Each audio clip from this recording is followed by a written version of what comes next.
Monsieur le maire, bonjour. Bonjour. Votre décision est prise, vous repartez pour cette élection partielle à Bandol. C'est parti. Qu'est-ce qui a prévalu à cette décision? Le sentiment d'inachevé. C'est pourquoi ces 18 mois ont été douloureux. C'est pas le terme, c'était compliqué. Compliqué de découvrir une mairie avec 300 employés. De découvrir les dessous de la politique que certains mènent. Ah, c'est la découverte d'un monde politique qui vous a déçu? Non, c'est la découverte de certaines personnes qui m'ont mis des bâtons dans les roues volontairement pour essayer de prendre ma place. Quels sont les axes de votre nouvelle campagne? C'est poursuivre le travail qui a été commencé, parce qu'on a fait quand même un certain nombre de choses, notamment sur le plan financier. D'énormes efforts ont été faits pour assainir les finances, et ça on va continuer dans ce sens-là, dans le sens aussi de la démocratie locale.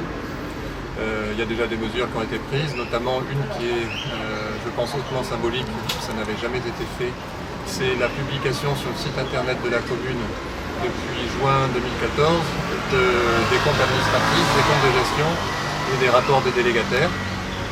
On a, je pense, amélioré la qualité des animations, puisque Var Matin, cet été, considérait que les communes des alentours étaient un peu sinistrées sur ce plan-là, mais a fait une exception pour Bandol et Sanary. On a créé trois festivals que j'espère pérennes, et on va continuer dans ce sens-là pour réveiller la ville, la faire évoluer vers la tirer par le haut. Dans une ville comme Bandol, qui est une ville à taille humaine, trouver 29 colistiers quand il y a 5 ou 6 listes en présence, c'est pas un peu compliqué? Ça a été moins compliqué cette fois-ci que lors des précédentes élections. Vous pensez que c'est la prime au maire sortant? Je n'en sais rien, en tout cas ça a été moins compliqué. Quelle perspective avez-vous pour le développement économique de la ville? Elle passe obligatoirement par la communauté de communes? Elle passe entre autres par la communauté de communes. Nous avons des objectifs en matière à la fois de tourisme au niveau du port, au niveau des commerces, mais c'est vrai que la collaboration avec la communauté de communes est nécessaire. Et je vais par exemple parler avec M. Ferdinand Bernard de l'idée de créer une université du vin, et c'est vrai qu'il a trouvé cette idée excellente, mais ça passe, je pense, par une collaboration avec la communauté de communes, qui est devenue communauté d'agglomération. Aujourd'hui, nous vous rencontrons, nous sommes à la fin du mois d'octobre, les dates des élections ne sont toujours pas fixées. Un jumelage avec les européennes va vous poser des problèmes. Les régionales, pardon, vont vous poser un problème en termes de logistique? Ça va poser un problème en termes de logistique. C'est ennuyeux, je pense, pour la démocratie que les élections régionales se déroulent en même temps que les élections municipales. C'est vrai que le coût sera un peu moindre si elles sont ensemble, mais la différence n'est pas énorme, puisque de toute façon, il va falloir doubler le nombre de bureaux, doubler le nombre de présidents, doubler le nombre de secrétaires. Donc la différence en termes de coût n'est pas importante. Par contre, en termes de logistique, oui, ça complique les choses, d'autant que sur le plan politique, ça sera deux élections à gros enjeux. Les élections régionales avec le risque de bascule vers le Front National, et les élections municipales de Bandol qui sont des élections partielles.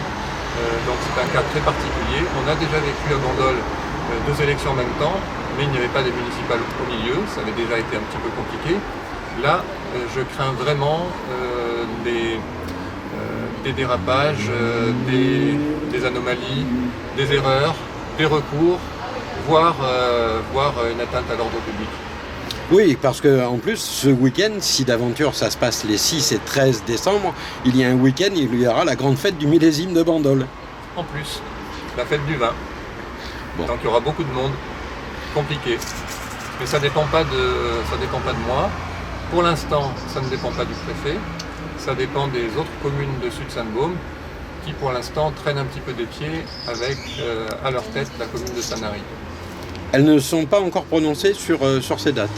Non, ne se sont pas encore prononcés. Bandol s'est prononcé. Y a-t-il une date butoir pour qu'elle se prononce? La date butoir, c'est le 21 novembre.